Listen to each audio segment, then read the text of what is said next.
문화인류학, 인디아나 존슨이 저하고 같은 업종에 일하고 하고 있는 고고학 쪽이지만, 저는 중저 국경지역, 두만강, 압록강을 한 20년째 이제 다니고 있습니다. 그거 한 15개월 동안은 단동이라는 지역에 살았고, 처음에 민박집에 들어가서 한 달 동안 있었는데, 저한테 아침 저녁으로 밥을 해줬던 분이 신의주 아줌마였어요. 그분이 한 달 뒤에 다시 집으로 가는 모습까지 제가 눈으로 확인했어요. 소위 탈북자가 아니고 어떻게 보면 불법 체류자, 한국의 외국인 노동자 개념으로 단동에 나와서 일을 하다 들어가시는 분을 만난 거예요. 이게 도대체 뭐야? 탈북을 안 하고 다시 돌아가? 막 그런 것들. 단동 학교에 가면 같은 반에 북한 아이도 있고 한국 아이도 있고 조선족 아이도 있고, 북한 아이들하고 한국 아이들이 30년째 짝꿍을 지낼 수 있는 곳이 단동입니다. 중국입니다. 훈춘입니다. 베이징에도 있었습니다. 우리는 북한 아이하고 한국 아이하고 같은 반에서 공부를 한다? 꿈꾸는 미래의 모습이죠. 통일의 모습이라고 생각하고 아마 어쩌면 학교에서 일선에서 가르칠 겁니다. 근데 이런 모습은 30년 전부터 있었는데, 사랑의 불시적의 드라마의 손예진과 현빈의 만남은 얼마든지 가능한데, 단동에는 한국이 대기업 SK가 지은 SK 아파트 단지도 있습니다. 그 아파트 단지에는 아래층 위층에 북한 사람들이 살고 있는데, 한국 SK 아파트 단지라고 써있는 곳에 북한 사람들이 살아요. 우리 마인드로 생각하면 그게 가능할까 싶지만, 이런 것들을 하고 있고, 작년에는 못 갔습니다. 저도. 하지만 그냥 꾸준히 다니고 있습니다. 그런 것들을 저는 이제 3권의 책을 좀 썼습니다. 나는 오늘도 국경을 만들고 허문다. 나는 북한 사람, 북한 화교, 조선족, 한국 사람이 어떤 식으로 이 지역에서 국경을 만들고 허무는가. 이제 현장 속으로 들어갔다. 어떻게 대북 사업가들을 만났고, 대북 사업가들이 북한 사람들하고 어떻게 만나는가.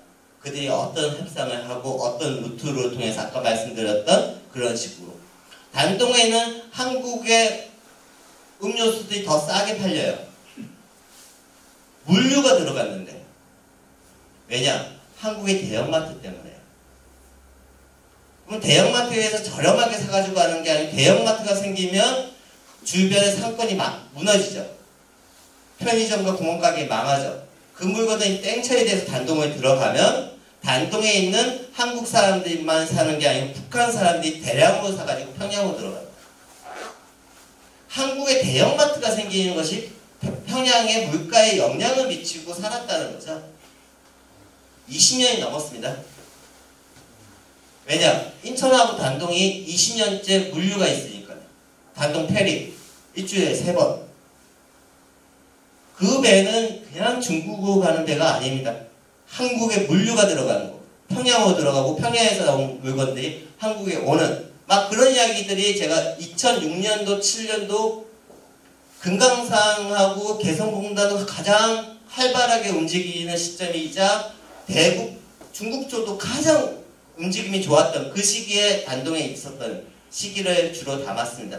그래가지고 어떻게 이 지역이 상공무역, 단동은 북중무역의 메카가 아닙니다. 상공무역입니다. 한국이 포함된 무역입니다. 거기 철저하게 그렇습니다. 거의.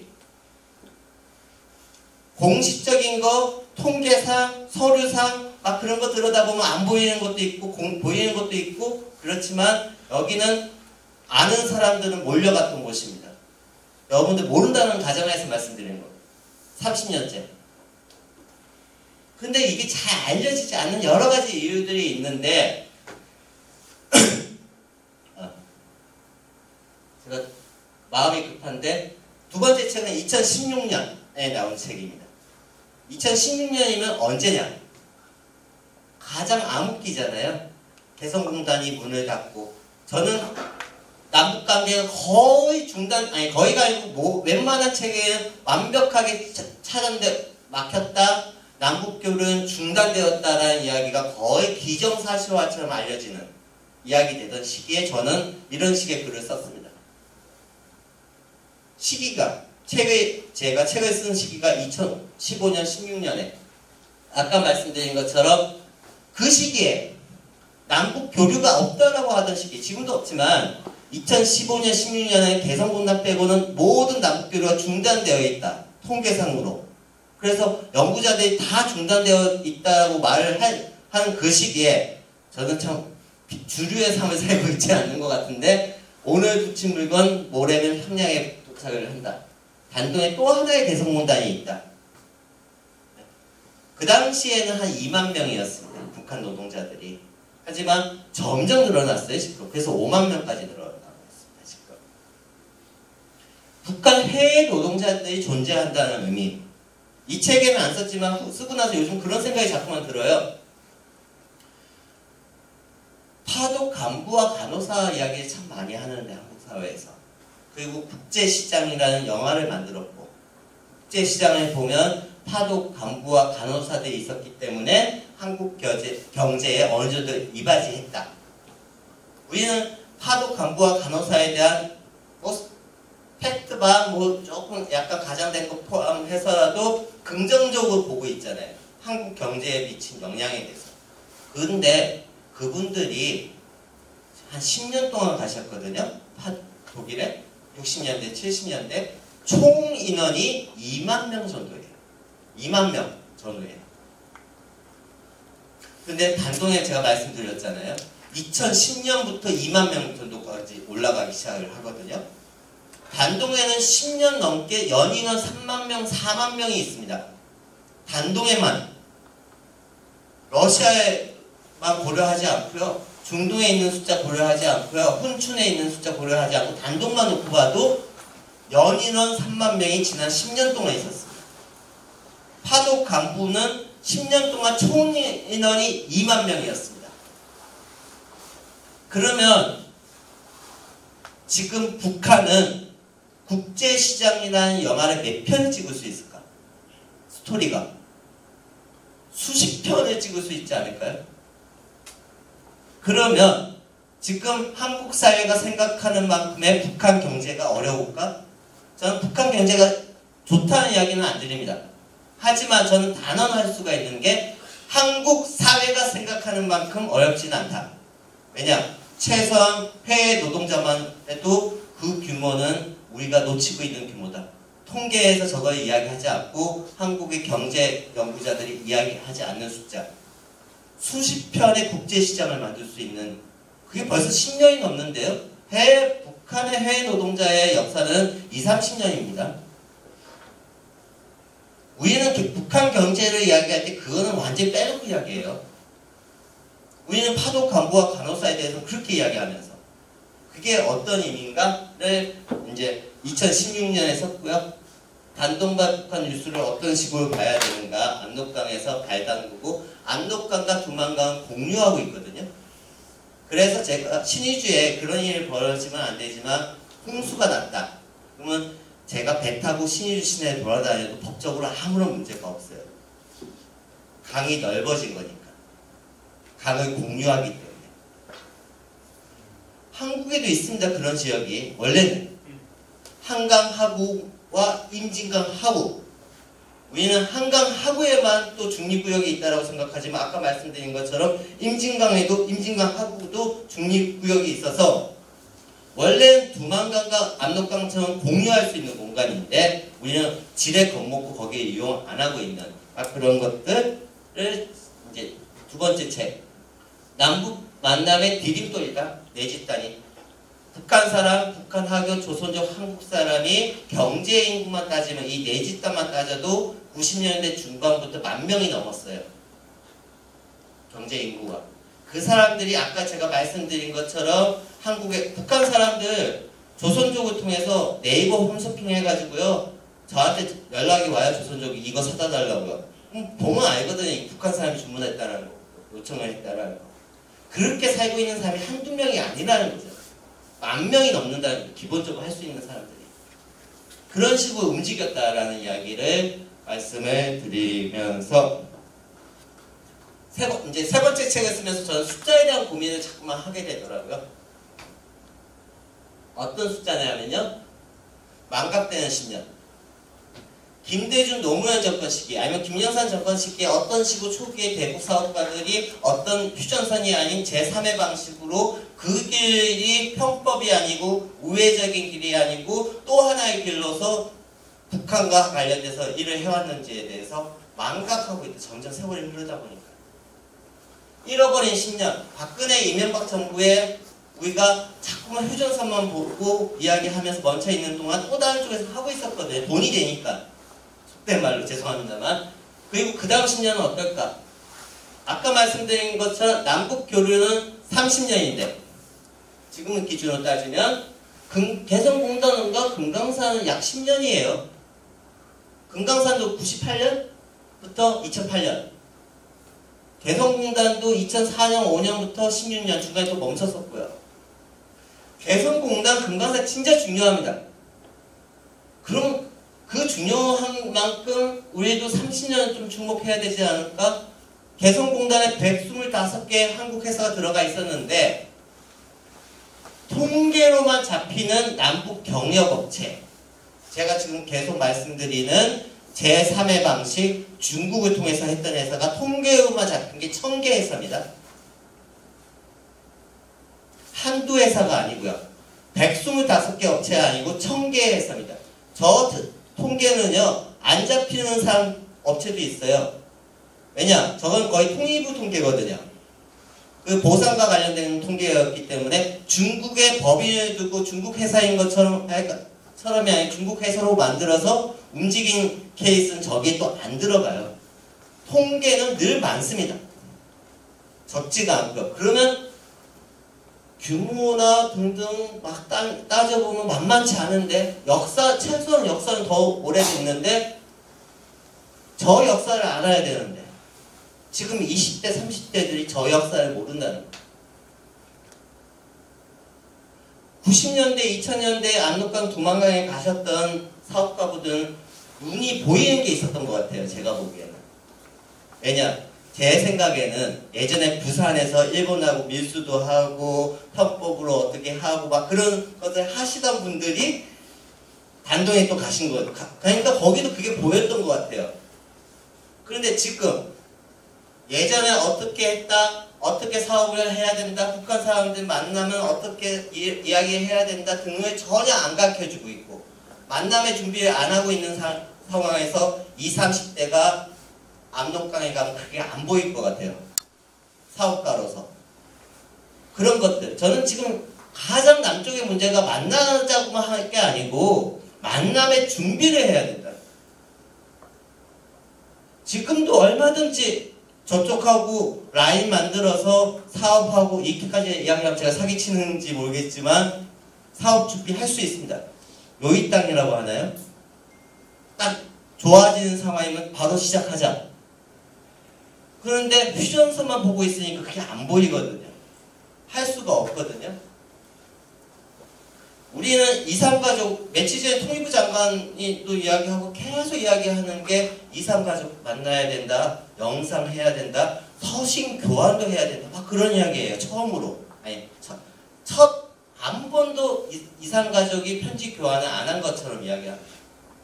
맞습니다. 어떻게 보면 대한민국 국민들 대부분이 북한 사람들하고 2, 3가족이 편지 교환했다라고 생각을 못 하시는 분들이 많은데 통일부 통계에 보면 11,000건이 잡혀 있습니다. 그냥 개인이 연구자가 통계에 잡은 게 아니고요. 11,000건의 서신 교환 2, 3가족이 개인이 알아서 놀랍진 않으신가 보네요. 개인, 그 통일부에서 지원도 해줬어요. 편지 교환하면 80만원씩. 2, 3가족 개인이 어떻게든 알아서 2, 3가족이 편지 교환을 하기 지난 30년 동안 11,000건이면 사업가분들은 돈이 생기는 문제였잖아요. 그러면 비슷한 구조거든요.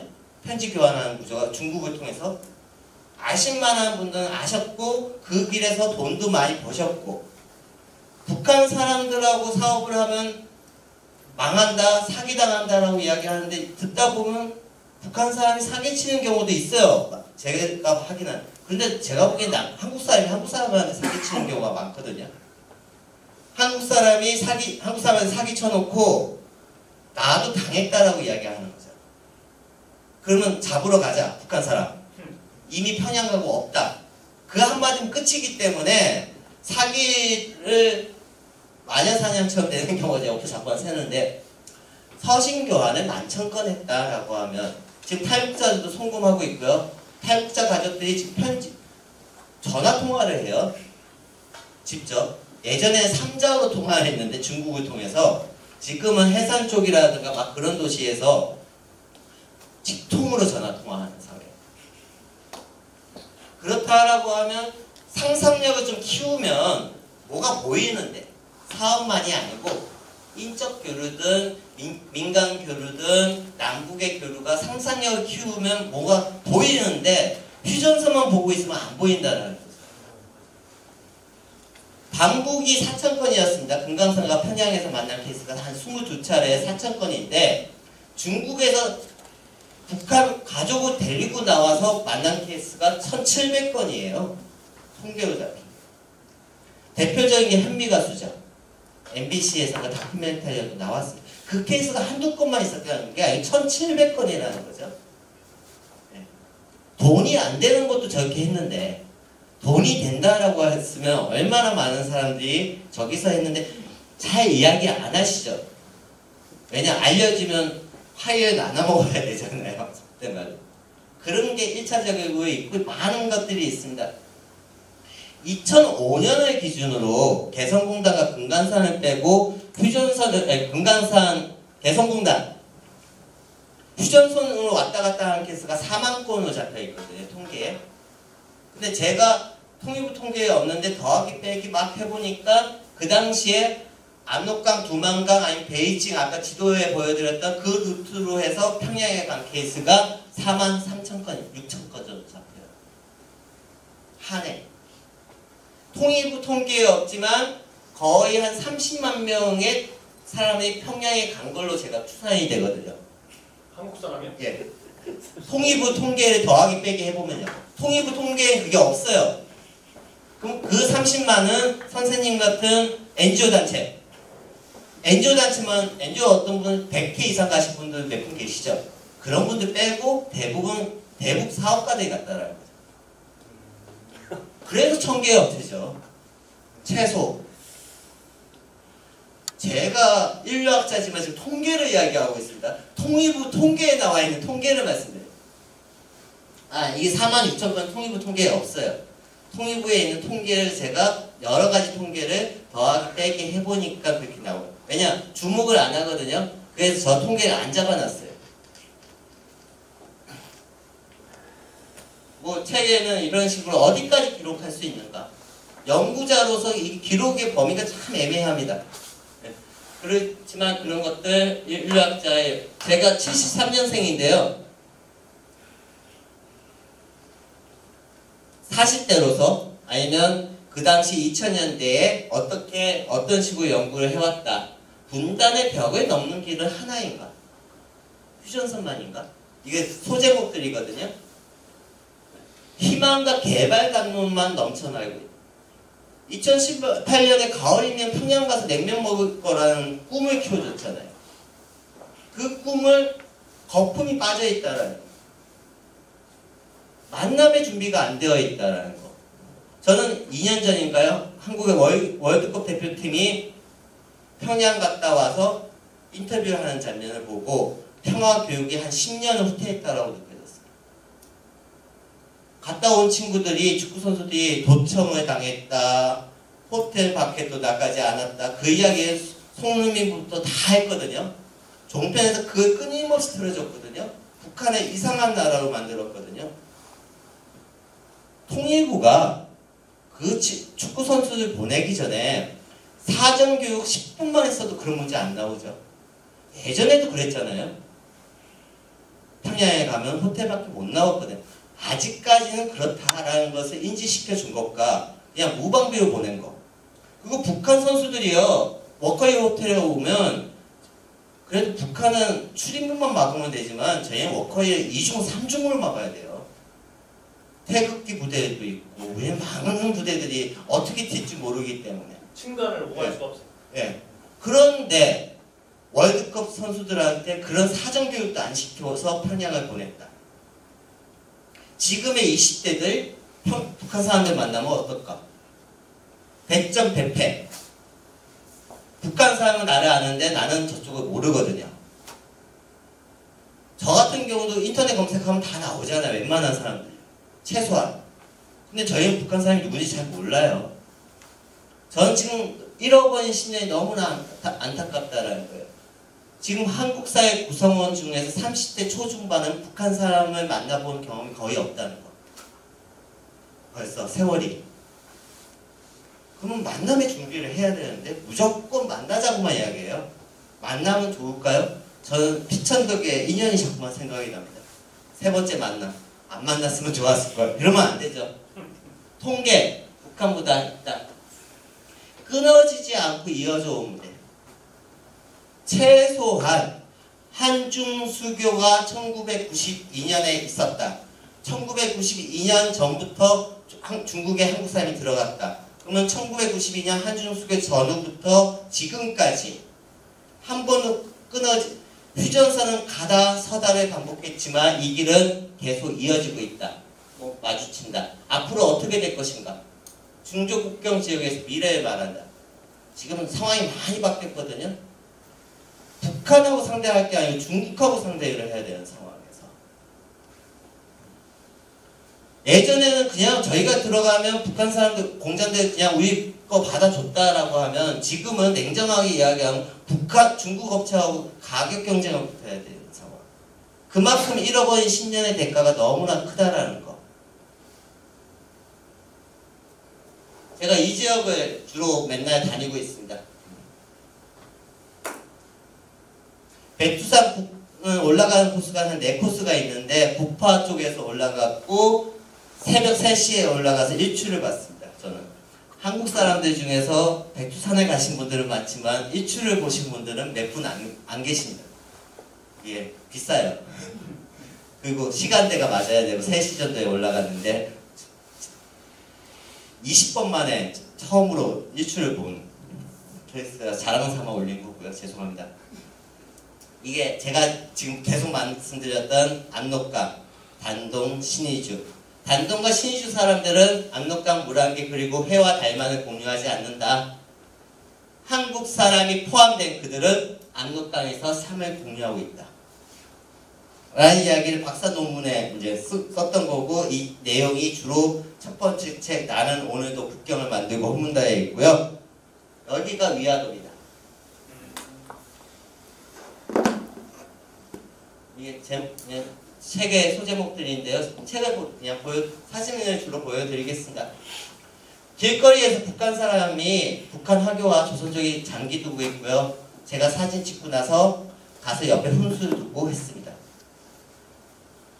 이건 어떻게 북한 사람하고 한국 사람을 장기를 둔다? 길거리에서 언제쯤 가능할까요? 한반도 내에서는. 앞으로 5년, 10년? 하지만 단동은 제가 찍은 사진이 2016년에 찍은 사진이거든요. 30년 전부터 가능했거든요. 손혜진과 현빈의 만남은 30년 전부터 있었다래요. 판문점하고 너무나 시선을 다르게 본다. 이렇게 단동에 이에 신안록강대교 앞으로 뉴스에서 많이 나올 지역인데 넘어가도록 하고요. 여기가 위화도. 여기가 커피숍인데 어떻게 보면 휴전선 같은 곳이거든요. DMZ 지역이라 한국으로 따지면. 근데 그냥 커피숍에 앉아서 신의주 얼마든지 사진 찍을 수 있는 곳. 여기가 단동 시내에 조선문 선전합한다고 돼요. 이건 북한 사람을 상대로 핸드폰 판다는 이야기. 한국 사람을 상대로 하는 게 아니고요. 조선문이잖아요. 조선문자. 조금 번역이 이상하게 그쪽에. 조선문자. 네. 이게 SK 아파트 단지거든요. 한 10년 됐습니다. 이 아파트 같은 경우에도 한국 사람, 북한 사람이 아래 위층에 살아요. 제가 아는 사람들이. 아니요. 저는 한국 사람만 알고 있습니다. 공식적으로. 네. 옆집에 살고 있고 베이징에도 있고요. 훈춘에도 있고요. 대표적인 공간이 여기라는 거죠. 제 말씀. 저는 몇 년 전에 공작이라는 영화를 봤을 때 참 안타깝더라고요. 여기 보신 분들이 계실지 모르겠지만 그 영화를 보면 처음부터 끝까지 공작원들만이 존재를 해요. 근데 상식적으로 공작이 가능하려면 일반 사람들이 있어야 공작이 가능하죠. 공작원들만 있어가지고 어떻게 공작이 가능하겠어요? 근데 그 영화는 그걸 안 보여줘요. 안 보여주니까 상상력의 날개를 펼칠 수가 없어요. 최소한 일부만 단동의 아파트에 북한 사람과 한국 가족들이 그냥 사는 모습도 보여주면서 공작이 들어가는 모습만 약간만 보여줬더라도 교육의 효과는 참 좋은데 그런 교육 효과는 다르게 완전히 다른 식으로 가버리는 영화가 되는 저런 공간들이 많습니다. 단동에 만들어져 있고 제가 말한 5만 명은 북한 노동자고 5만 명 플러스 알파 북한 주재원과 무역 일꾼이 몇천 명 되거든요. 단동에 지금 한국에 있는 어떤 단동에 있는 대북 사업가 한 분 한 20년째 하고 있는 제가 잘 아는 분은요 지금 한국에도 와 계시거든요. 코로나 때문에. 그래도 지금도 전화 통화해요. 북한하고 북한 사람하고 보안법에 걸리나요? 왜냐 단동에 북한 사람이 있기 때문에 가능한 거죠. 경제 통화를 하는 거죠. 얼마든지 그게 열려 있다라는 거죠. 마음만 먹으면 30년 동안. 왜냐? 80년대 후반에 노태우 정부 시절에 북방 정책과 등등에 의해서 남북의 사람들이 만나는 거에 대한 큰 문제가 없다라는 식의 법들이 만들어졌습니다. 사전 신고, 사후 신고 막 그런 여러 가지 문제들이 있지만 한반도를 제외한 대한민국 주민등록증만 가지고 있으면 지금은 안 되는 거죠. 하지만 주민등록증 외에 재외 국민은 가능하잖아요.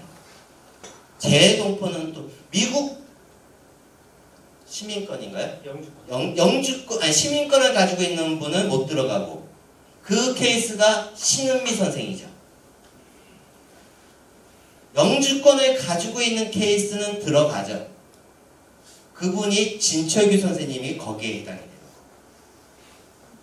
우리 그런 정체성을 가지고 계시는 분이 700만이 넘잖아요. 해외에 나가 계시는 분. 2010년 5.14 조치 이후에 휴전선이 막히고 많은 남북관계가 막혔을 때 어떤 분은 국적을 바꿔버렸어요. 본인의 국적을. 왜냐? 북한하고 사업하려고 계속. 그런 케이스도 극소수쯤에 있다라는 거죠. 한반도를 놓고 보면 안 보이는데 중국에선 그게 눈에 보인다라는 거죠. 국적을 바꿔버리면. 그럼 가능한 거죠. 강 선생님 맞잖아요. 국적 바꾸기 쉬운 나라가 몇 군데 있더라고요. 그런 식으로 하고 그렇게 국적을 안 바꾸고 평양에서 봉제를 하다가 베트남에 가신 분은 망하고 지난 2010년 이후에 그런 케이스들. 북한 해외 노동자가 담근 김치. 제가 두 번째 책에는 압록강은 다르게 흐른다에서는 아주 짤막하게 썼어요. 북한 노동자가 일하는 공장 앞에까지 갔다. 나는 들어갈 수가 없다. 한국 사람이기 때문에. 하지만 조선족이 그 안에 들어가서 재외동포, 미국 동포와 함께 계약을 체결하고 나오면서 가지고 나온 김치를 먹었다. 한 10줄로 썼어요. 왜냐? 최소한 기록은 남기고 싶더라고요. 이런 구조가 있다. 왜냐? 조정래 선생의 정근만리의 마지막에 보면요. 주인공이 단동에 북한 노동자가 있다는 걸 알고 있어요. 그런데 결국에는 포기해요. 안 갔어요. 그걸로 그 소설이 끝나거든요. 조정래의 정근만리. 그건 소설입니다. 현실은 안 그랬습니다.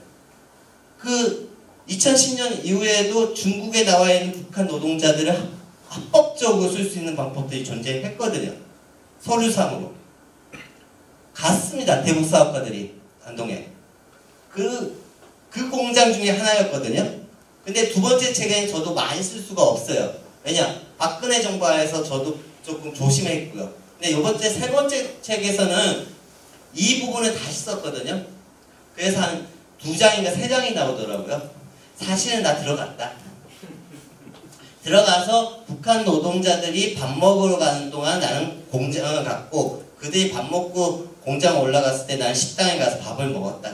최대한 그들하고 접촉하지 않은 것으로 묘사를 하면서 계속 그 공장이 어떻게 돌아갔다. 이 공장입니다.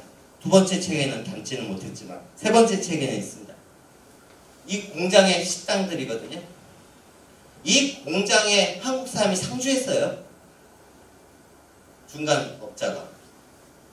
2010년 이후에, 오이사 조치 이후에도 남북교류가 중단되어 있다라고 해요. 이 공장에서 만든 거 보세요. 메이드 인 차이나. 일본으로 수출하는 아동복 회사였습니다. 나름 인류학자는요, 눈으로 확인한 것만 말씀드리고 한두 가지 사례만 있으면 말씀 안 드립니다. 저희도 나름 통계로 어느 정도 추적된 것을 말씀드리는 거예요. 이런 공장들이 2004년, 5년도만 해도 3만 명 정도였지만 지금 2021년에는 5만 명이 넘는다는 거예요. 작년에는 대박이 터졌다는 거죠. 중국 공장이 안 돌아갈 때 중국 공장 중에서 북한 노동자들이라는 공장은 돌아갔으니까.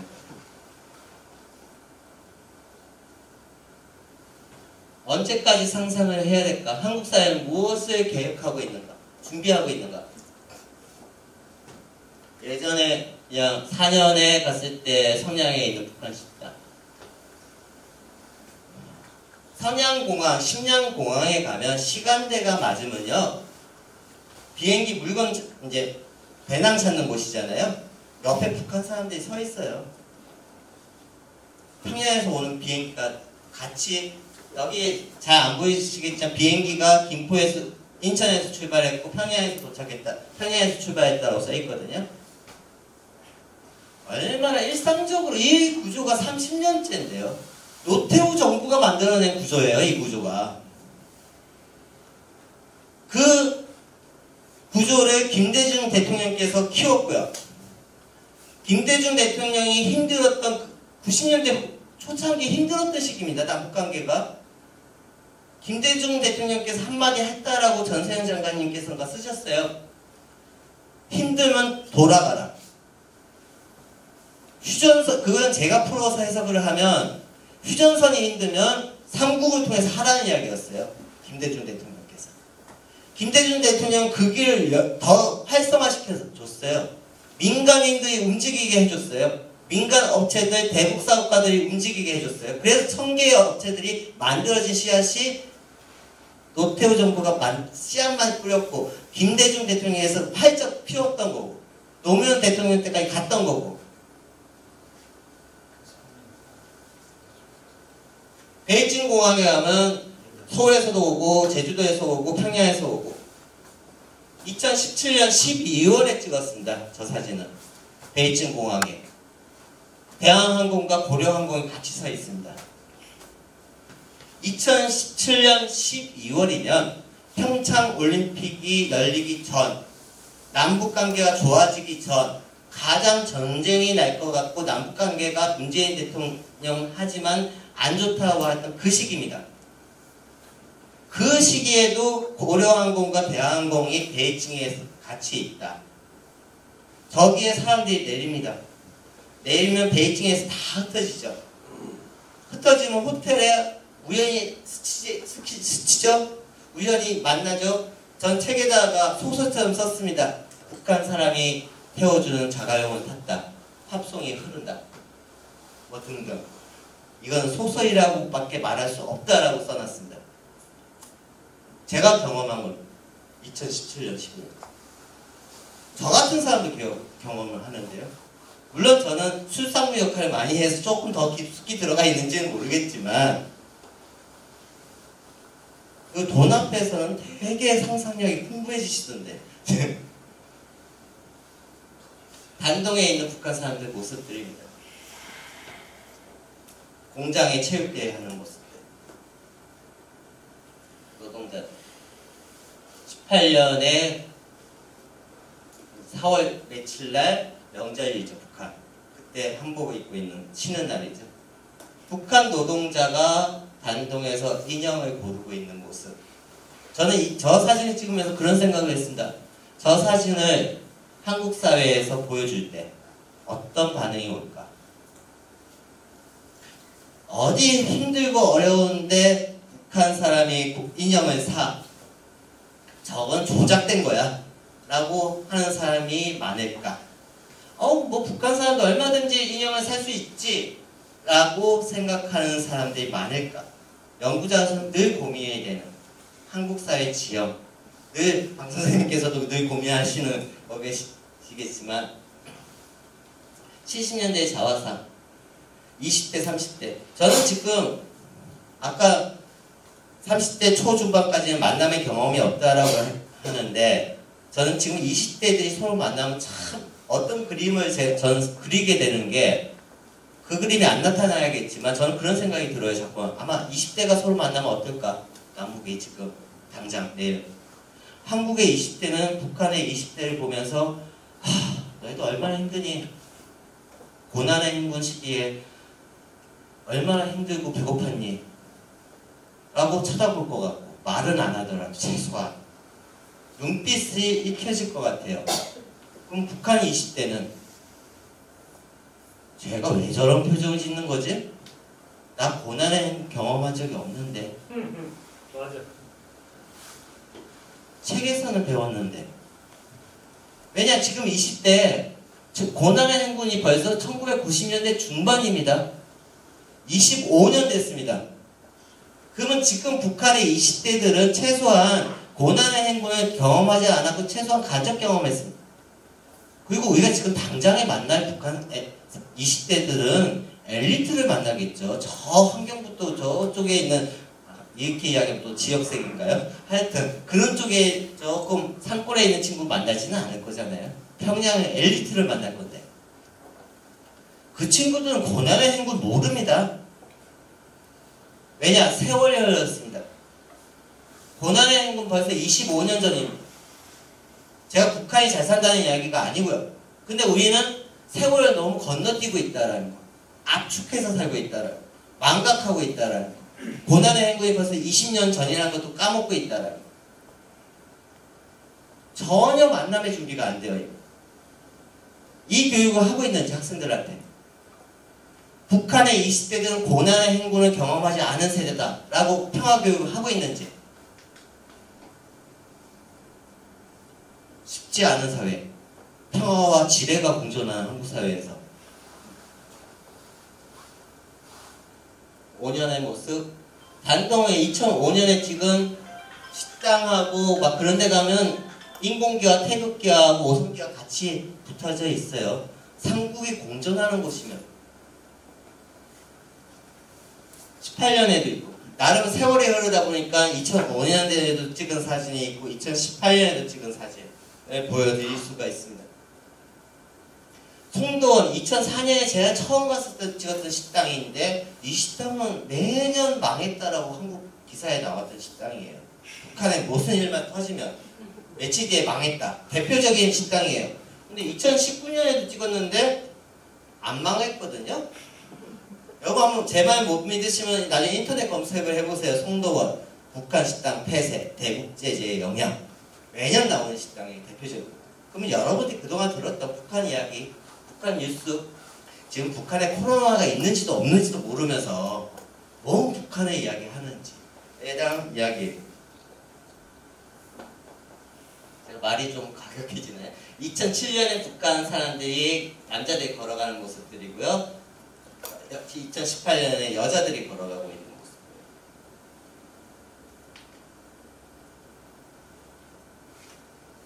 좀 시간이 되니까요. 하나하나 이 단동 기차역에 사람들이 들어가고 있고 북한 노동자들이 그냥 들어가지 않죠. 어마어마한 물건들 가지고 들어가죠. 국제시장 수십 편을 찍을 수 있는 저 물건들이 들어갔고 북한은 2000년부터는 아주 조금씩 좋아졌다라는 거. 그 역사가 벌써 20년째 되고 있어요. 20년. 한국 사람만 못 들어가는 게 아니고요. 주민등록증만 있는 한국 사람만 못 들어갔습니다. 신은미, 진철규 선생님이 그분만 있었던 거 아닙니다. 좀 죄송하지만 전 진철규 선생님이 대단한 역할을 하셨고 지난 2, 3년 동안 평양에 갔다 오셔가지고 신은미 선생님도 의미 있는 작업을 하셨지만 저는 그분들의 한 발 더 제2의 진철규, 제2의 신은미 선생은 얼마든지 있었다라는 거예요. 우리는 되게 좁게 생각하는 거예요. 한국 사람. 재외동포, 재외국민 그분들하고만 연결돼도 법적으로 문제 없습니다. 그분들하고 거래하는 건데요. 서류상으로.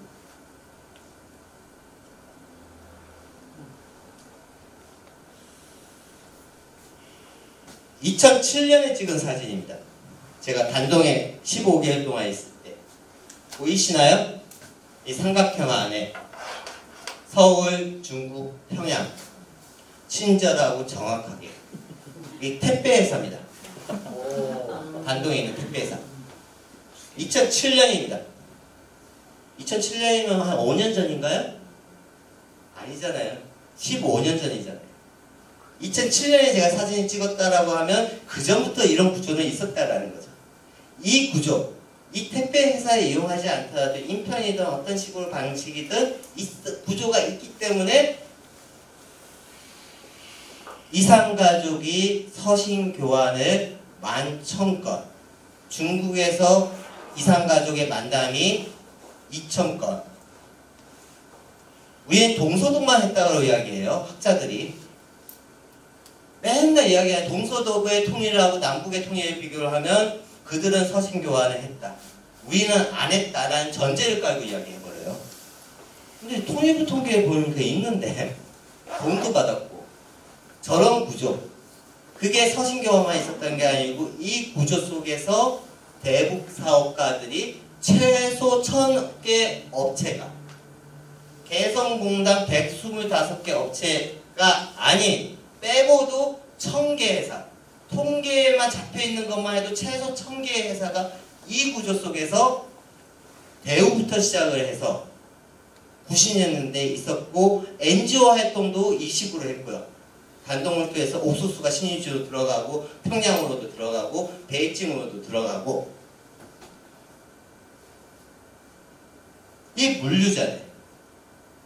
아까도 자세히 이제 순박을 보여드렸는데 단동 평양 이 단동에 가면 이 택배 더 발전을 하는 거죠. 북중 간에는 이런 식의 물류가 있다라는 거죠. 지금 19년, 20년. 근데 이 물류를 중국 사람만 이용한다고 생각하는 건 되게 상상력이 부족하신 거예요.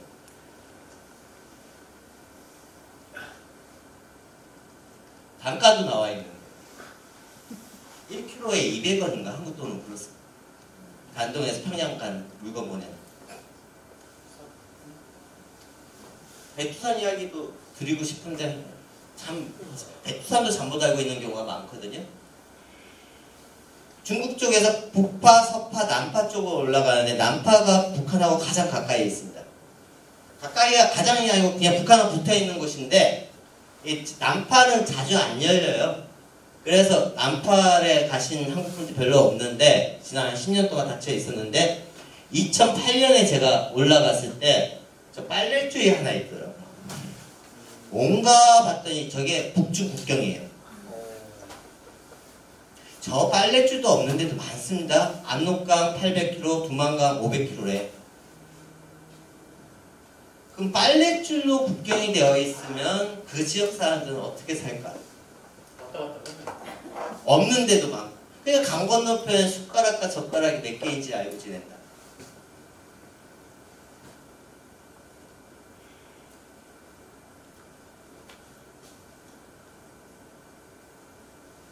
이게 문재인 대통령께서 백두산을 올라갔을 때 막 보도되던 내용이거든요. 이게 5라고 자꾸만 적혀 있어요. 이제 국경을 표시하는 경계비인데 아주 중요한 거거든요. 백두산이 가장 대표적으로 백두산의 상식이자 하는데 2018년에 보도될 때 자꾸 저걸 인용을 하는 거예요. 모든 신문사들이요. 그런데 아까 초반에 5호는 단동에 있습니다. 바뀌었어요. 한 10몇 년 전에. 5호가 인구가 37호 바뀐 게 2009년이거든요. 이것도 파악 못하고 있는 게 한국 사람. 가장 기본. 전 직접 가서 눈으로 확인할 수 있는 거잖아요. 중국인데. 우리가 너무나 준비 안 하고 있고 변화에 대해서 북중 관계에도 제대로 모르고 있는 거예요.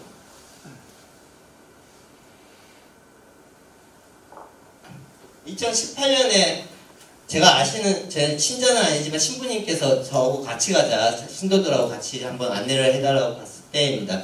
이 양꼬치 식당에는요, 한국 신부님도 계시고 신자도 계시고 북한 화교도 있고 조선족도 있고 북한 사람도 이 안에 사진에 있습니다.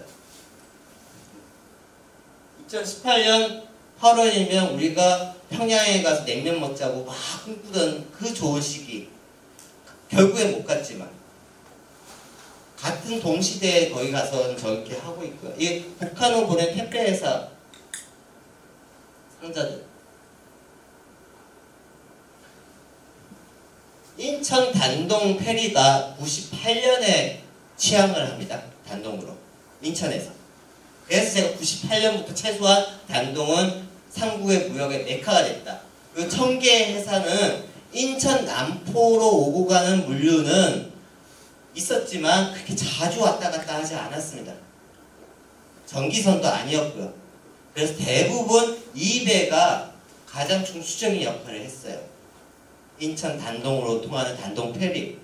그런데 문재인 대통령이 이야기했던 그 신한반도 경제지도의 노선에는 저게 빠져 있는 거죠. 30년의 역사가 빠져 있고 미래만 그려놓은 거죠. 제가 보기에는. 북중 국경, 다리 중저 우리교는 그냥 북중을만을 연결하는 다리가 아니고요. 서울과 평양을 연결하는 다리예요. 아니, 시카고 발. 아까 그 기차는 북한하고 중국만을 연결하는 기차가 아니라는 거죠. 최소한 서울 평양 간에 기차가 완공되기까지는 이 길을 좀 활용해야 되는 거 아닌가요? 활용해왔습니다. 이 길에 대한 활용할 생각은 없고 서울 평양 열차만 연결되기만 기다리고 있어요. 멈춰 있어요. 이런 말 하면 너무 가격한지 몰라도 아무 준비를 안 해요. 상상력이 안 되잖아요.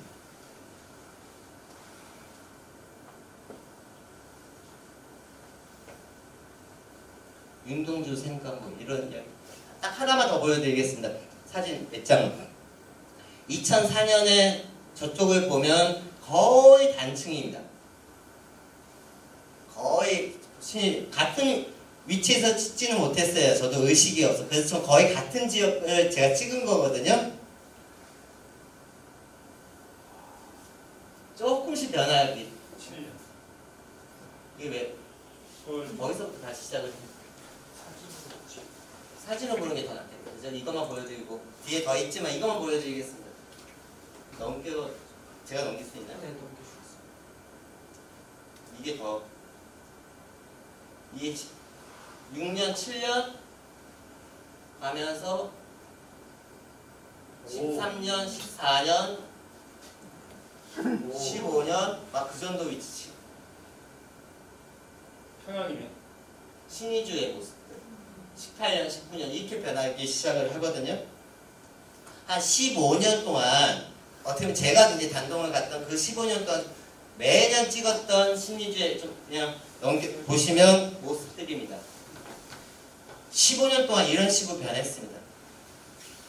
어떤 사람들 기준에는 많이 변했을 것처럼 보일 거고 어떤 사람은 에이 뭐 저거밖에 안 변했는데 뭐 그렇게 이야기하실 수 있는데 전 그냥 다른 이야기 들고 싶지 않습니다.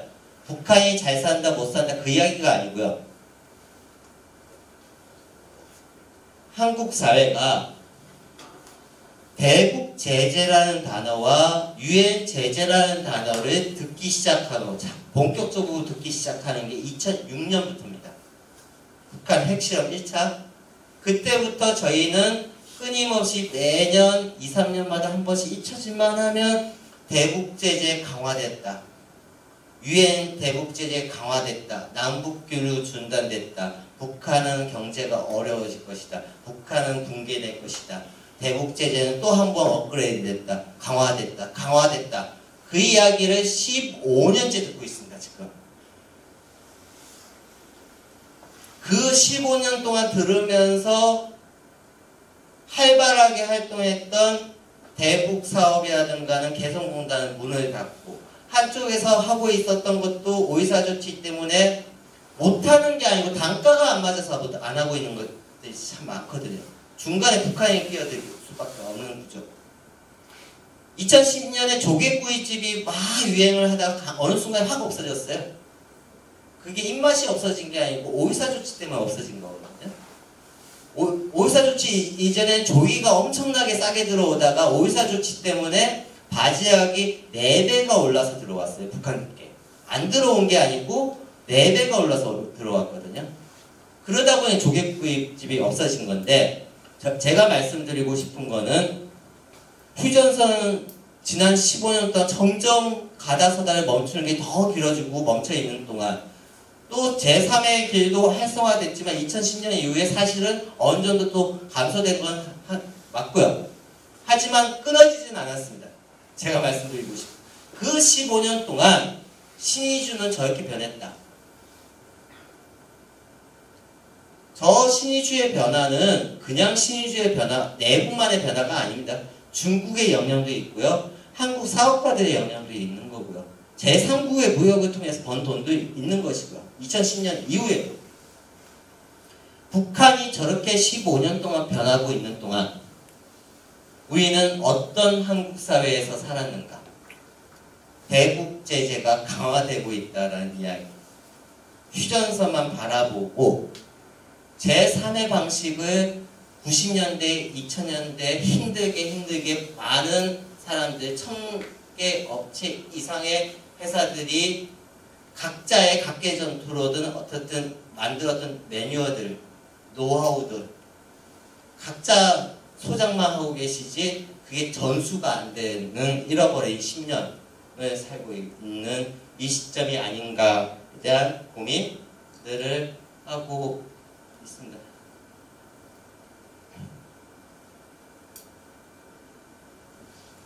진짜 단층이었거든요.